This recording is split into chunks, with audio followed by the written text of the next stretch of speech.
누가복음 11장 42절에서 44절까지 말씀을 봉독해 드립니다. 누가복음 11장 42절에서 44절까지의 말씀입니다.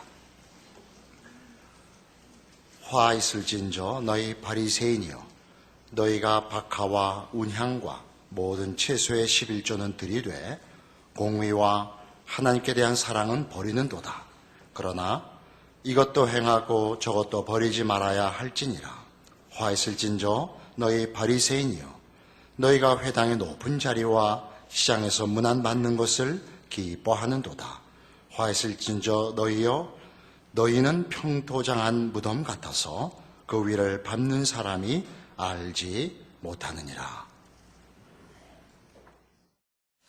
오늘 본문 말씀을 보십시다. 복음서 어디에나 나오는 당시 유대 사회의 지도자들, 바리새인과 제사장, 사두개인, 서기관, 율법사 이렇게 불리우는 당시 기득권층, 종교적, 정치적 기득권층 지도자들에 대한 예수님의 꾸중입니다. 그 내용은 앞에 37절에서 52절까지 긴 내용인데 오늘 본문은 간략하게 42절에서 44절만 택하였습니다. 앞에는 바리새인, 그 다음에 45절부터는 율법사, 율법교사 이렇게 나오는데 다 같은 부류입니다. 조금 설명을 필요로 할 것입니다.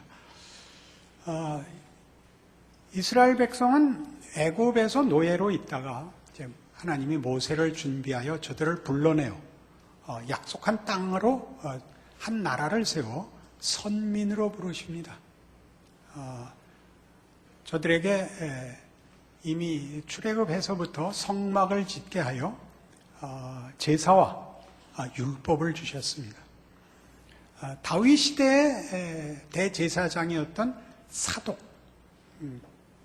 중심으로 하여 이제 성전을 지어 솔로몬 왕 때 성전이 완성되자 이 제사 제도와 율법 중에 제사 제도가 더 중심적인 이스라엘의 신앙의 활동이 되었습니다. 그래서 사독의 대제사장직을 잇는 그 제사장직을 더 중요시하는 이들을 사두개인, 사독이라는 이름으로부터 파생되어 사두개인이라고 불렀고, 이제 남북왕조가 갈리고 북왕조가 멸망하고 남왕조 유다도 기원전 586년에 바벨론에 멸망당하고 성전이 파괴됩니다. 그리고 바벨론의 포로가 되어 70년을 보내죠. 성전도 없고 남의 나라의 포로로 사는 동안 이스라엘 백성들은 회당을 지어서 공공 모임의 장소를 만들어서 율법을 중심으로 한 신앙 교육과 실천을 계속해 나갔습니다. 그래서 이 포로 이후부터는 제사 중심의 그 신앙 행위로부터 율법 중심의 그 사회로 이스라엘의 종교적 중심이 이동됩니다. 예수님이 오셨을 때는 바로 이 율법주의의 중추적 지도자였던 서기관, 율법교사들이 그 중심 세력이었는데 그들 중에 이 문제를 종교적, 정치적 엄격함으로 구별했던 당파가 있었습니다. 그들이 바리새인들입니다. 그러니까 바리새인, 율법교사, 서기관은 한 무리로 율법주의를 민족 혼을 지키고 신앙을 지켜나가는 중심된 그 내용으로 삼았던 사람들입니다. 그들을 향하여 화 있을진저라는 꾸중이 반복되고 있습니다. 예수님께서 모두를 용서하시면서도 유독 이 율법주의자들을 공격한 것에는 중요한 이유가 있습니다. 우리가 조금 피상적으로 보게 되면 저들을 외식과 교만이라는 잘못으로 그들이 꾸중을 듣는 것으로 오해할 수 있습니다. 실제로는 정결치 않으면서 정결한 척하는 위선과 가장, 이것을 공격하는 것 같고, 스스로 잘난 체 하는 교만이 저들이 욕먹는 이유인 것 같지만 본질적으로 그 문제가 아닙니다. 우리가 알고 있는 기독교 신앙에서 의나 진리나 선은 하나님께만 속한 것입니다. 하나님 없이 선이나 의라는 것이 독립하여 가치를 갖고 있지 않습니다. 여러분 잘 아시는 대로 예수님이 길이요 진리요 생명입니다. 어떤 율법사가 묻기를 예수님에게 선한 선생님이여 라고 부르자 네가 어찌 나를 선하다고 하느냐, 선한 이는 하나님 한 분뿐이시거늘 이라고 답하셔서 선이라든가 의라든가 이런 자랑이라든가 어떤 가치와 덕목도 그것 자체의 가치, 하나님과 상관없이 존재하는 것은 없다. 이것이 바리새인들을 저주하시는 핵심된 내용입니다.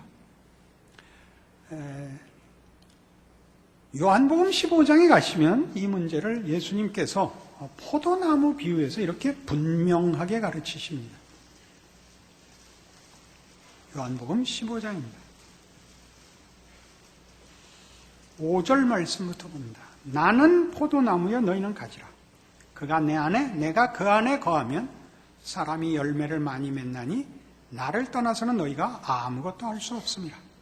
사람이 내 안에 거하지 아니하면 가지처럼 밖에 버려져 마르나니 사람들이 그것을 모아다가 불에 던져 사르느니라. 너희가 내 안에 거하고 내 말이 너희 안에 거하면 무엇이든지 원하는 대로 구하라. 그리하면 이루리라. 가지가 여기서 가지된 정체성을 확인하는 것은 열매일 것입니다. 그것은 가지가 맺는 것이 아니라 나무가 맺는 것이죠. 그 나무의 정체성이죠. 그것이 가지에 달리죠. 그러나 가지가 나무에 붙어 있지 않으면 나뭇가지가 스스로의 정체성을 확인하는 방법은 굉장히 애매해질 수밖에 없습니다. 그것이 지금 이 바리새인들이 공격받고 있는 예수님의 그 꾸중입니다. 나뭇가지가 나무에 붙어 있지 않으면 우리 인간이 만들 수 있는 잣대라는 것은 도덕성과 능률밖에 없습니다. 그럼 어느 가지가 더 긴가? 어느 가지가 더 튼튼한가? 라는 비교밖에 할 수 없고 어느 가지가 더 고든가? 밖에 할 말이 없습니다. 바리새인들을 향하여 하는 공격이 그것입니다. 하나님과 상관없이 독자적인 가치를 가질 수 있는 선과 의와 생명과 진리는 없다. 그런데 너희는 마치 그것이 있을 수 있는 것 같이 군다. 그리하여 너희가 천국문을 막고 있다.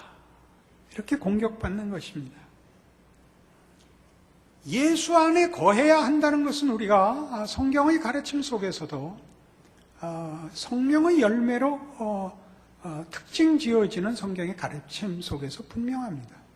성령의 열매는 사랑과 희락과 화평을 이어지는 9가지 열매가 다 능률적이지 않습니다. 도덕적이지도 않습니다. 그것과 사뭇 다릅니다. 그것은 예수 안에서만 허락되는 것이지 인간이 만들어낼 수 없는 것들입니다. 그 인간이 만들어낼 수 없다는 것은 성령의 열매들이 상대방을 위한 것인데 반하여 율법주의에 불과하다면 다만 도덕과 정의라는 이념에 불과하다면 언제나 그것은 상처를 주는 일밖에 못한다는 데서 구별됩니다. 예수를 믿는다는 문제가 예수 안에 있는 것이며 그 가지가 나무에 붙어 있는 것일 때는 우리의 정의는, 우리의 진리는 예수 안에 있음을 발견합니다. 그것은 예수께서 말씀하시는 내가 곧 길이요 진리요 생명이니 라는 말씀이 그의 십자가로 대표되는 그 근거 위에서 허락되는 것임을 압니다. 그러나 예수와 구별되어 정의와 진리가 등장을 하면 그것은 사람을 잡는 것 외에 아무런 기능이 없습니다. 틀렸다밖에 할 수가 없습니다. 정죄밖에 할 수가 없습니다. 그것이 필요하지 않다는 얘기가 아니라 그 정죄와 그 공격과 상처 속에는 스스로를 채울 수 있는 것이 없습니다. 그런 공격과 그런 정죄를 하는 자가 자신의 선이나 자신의 의가 자신을 부여하게도 하지 못한다는 사실입니다. 예수 없이 하는 오름은 언제나 인상을 쓰게 돼 있습니다. 넉넉함에서 흘러나오지 않고 끝장을 보자고 나온다는 사실입니다. 저도 지금 많이 연습하고 이렇게 이 말을 할 수 있게 됐습니다. 거의 분노가 느껴질 정도입니다. 왜냐하면 이런 말을 할 때는 맞다 틀리다가 너무 앞서서 예수를 얘기하는데도 인상을 쓰게 되더라 말이죠. 그렇지 않습니다. 맞다 틀리다가 아닙니다. 예수 안에서의 싸움입니다. 그래서 이어지는 8절에 너희가 열매를 많이 맺으면 내 아버지께서 영광을 받으실 것이요 너희는 내 제자가 되리라. 아버지께서 나를 사랑하신 것 같이 나도 너희를 사랑하였으니 나의 사랑 안에 거하라. 내가 아버지의 계명을 지켜 그의 사랑 안에 거하는 것 같이 너희도 내 계명을 지키면 내 사랑 안에 거하리라. 그러니까 율법은, 계명은 그것 자체의 가치가 아니고 하나님 안에 있는 법입니다. 하나님의 뜻에 자신을 굴복시키는 법이지 그 의미와 그 명분을 독립시켜 사람을 잡자는 것으로 독립할 수 없다는 것입니다. 여러분이 옳음을 얘기하고 여러분이 진리를 얘기하려고 하면 예수를 꼭 먼저 초청하십시오. 예수 없이 이 말을 하게 되면 나도 죽고 상대방도 죽이는 일밖에 할 수 없습니다. 마태복음 9장에 가면 이 말씀을 예수님께서 이런 상황 속에서 하셨습니다.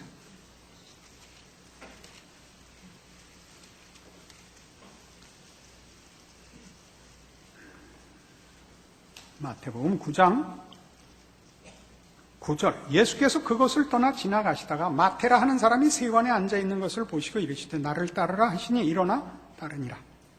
예수께서 마태의 집에서 앉아 음식을 잡수실 때 많은 세리와 죄인들이 와서 예수와 그의 제자들과 함께 앉았더니 바리새인들이 보고 그의 제자들에게 이르되 어찌해 너희 선생은 세리와 죄인들과 함께 잡수시느냐. 예수께서 들으시고 이르시되 건강한 자에게는 의사가 쓸데없고 병든 자에게라야 쓸데있느니라. 너희는 가서 내가 긍휼을 원하고 제사를 원하지 아니하노라 하신 뜻이 무엇인지 배우라. 나는 의인을 부르러 온 것이 아니요 죄인을 부르러 왔노라 하시니라. 자, 여기도 바리새인들과 충돌하는 장면이 나오는데 이유는 예수님께서 죄인들과 가까이 하셨다는 것이 이유였습니다. 왜 죄인들을 심판해야 의인인데 죄인들을 용납하는가 하는 것이었죠. 예수님의 대답은 전혀 다른 것이었죠. 나는 죄인을 부르러 왔다죠. 여기서 첨예하게 부딪히는 것은 바리새인들이 스스로를 의인이라고 생각했고 구원이 필요한 지위에 있지 않다고 생각했고 예수님의 답은 너희도 구원이 필요한 죄인이라고 지적한다는 사실입니다.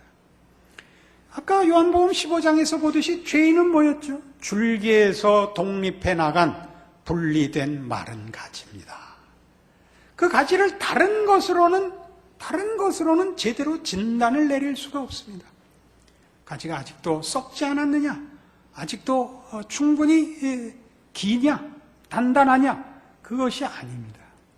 그것이 줄기에 붙어 있지 않으면 생명의 공급을 받지 못하고 거기는 싹이 날 수도 없고 꽃이 필 수도 없고 열매를 맺을 수도 없습니다.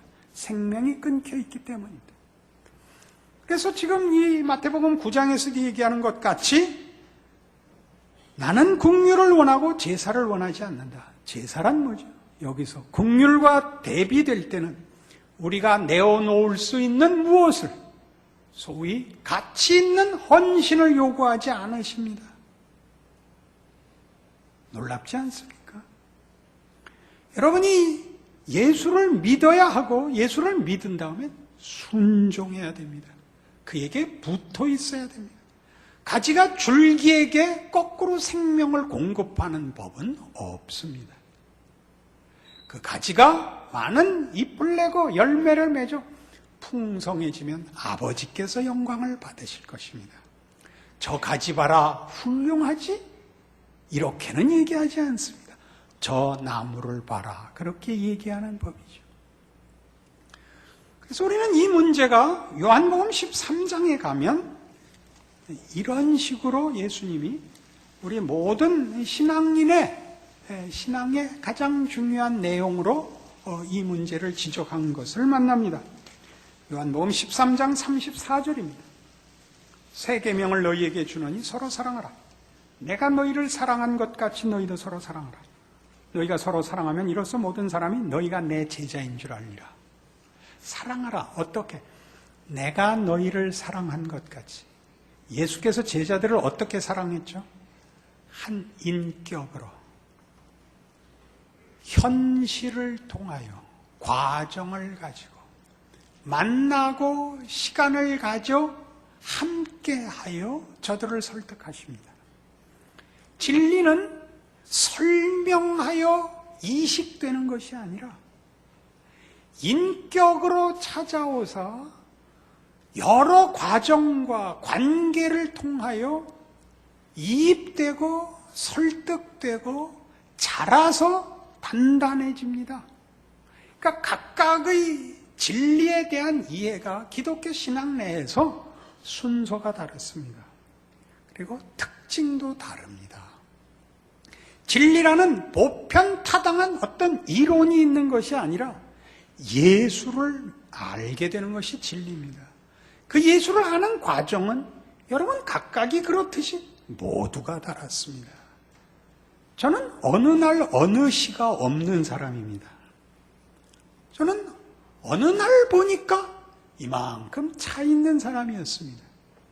어떤 사람은 어느 날 어느 시가 너무나 분명합니다.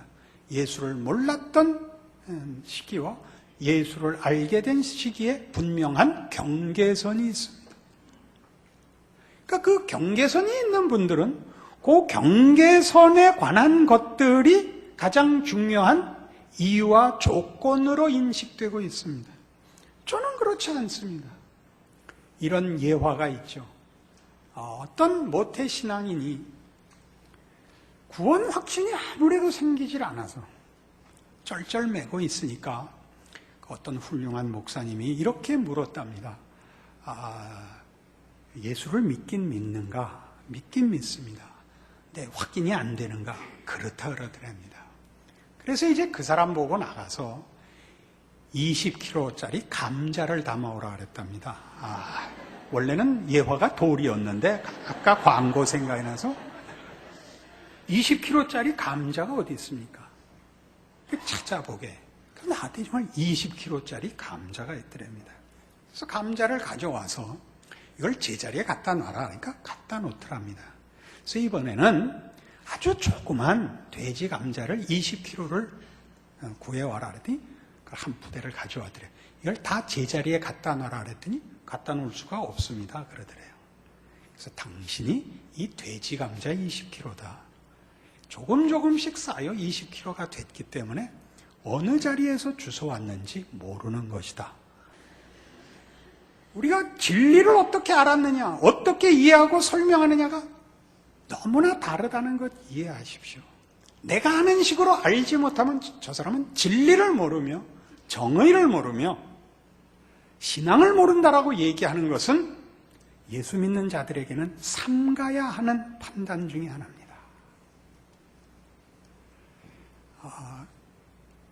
기독교 신앙에서 가장 중요한 건 언제나 그래서 예수입니다.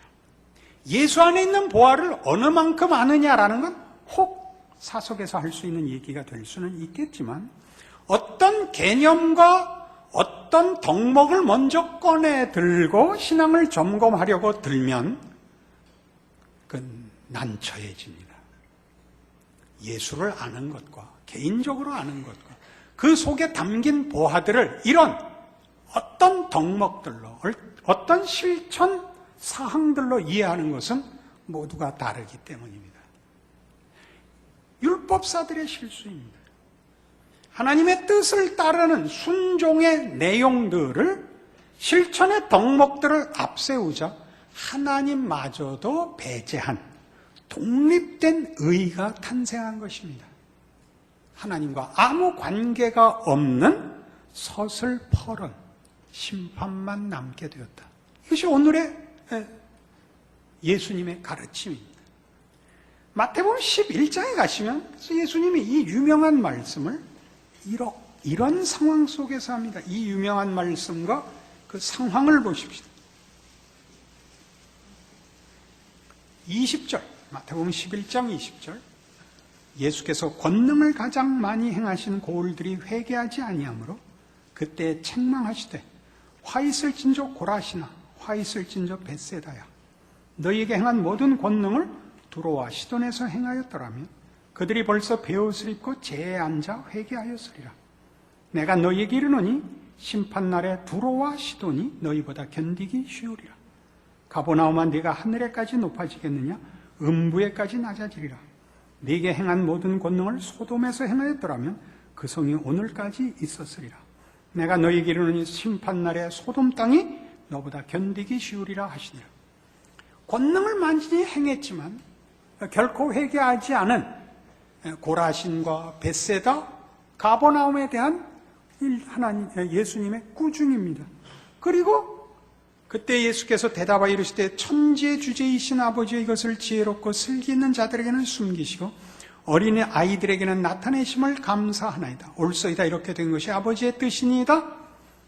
내 아버지께서 모든 것을 내게 주셨으니 아버지 외에는 아들을 아는 자가 없고 아들과 또 아들의 소원대로 계시를 받는 자 외에는 아버지를 아는 자가 없느니라. 수고하고 무거운 짐진 자들아 다 내게로 오라거든요.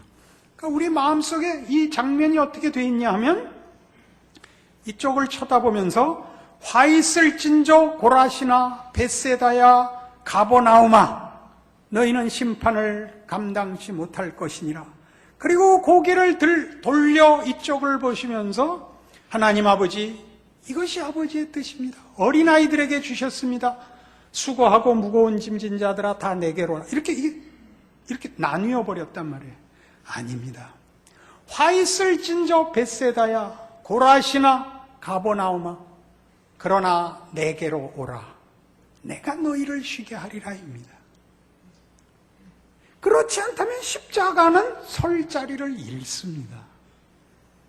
예수를 십자가에 못 박은 자들을까지 아버지여 저들을 사하소서고 저들을 위하여 죽으시기 위하여 오신 분에게 외면한 어떤 존재들이 있다는 것은 성경이 말하는 것과 다릅니다. 이것이 바로 우리가 우리의 신앙생활 속에서 우리의 삶 속에서 기억해야 되는 기독교 생활의 중요한 본질입니다. 여러분의 사랑, 아니 신앙 실천, 정의, 진리, 하나님의 뜻이라는 것은 무엇으로 이해되고 있느냐 하는 것이죠. 그것이 정죄용이 되면 여러분 스스로가 가난을 면할 수가 없습니다. 영적 가난을. 예수를 믿는 것이 고단합니다. 모든 사람을 정죄하고 분노하는 것 외에 할 것이 없습니다. 분노하는 것 외에. 왜 이따운가? 왜 이따구로 사는가? 교회는 다 왜 이 모양 이 꼴인가? 그래서 예수가 오셨습니다.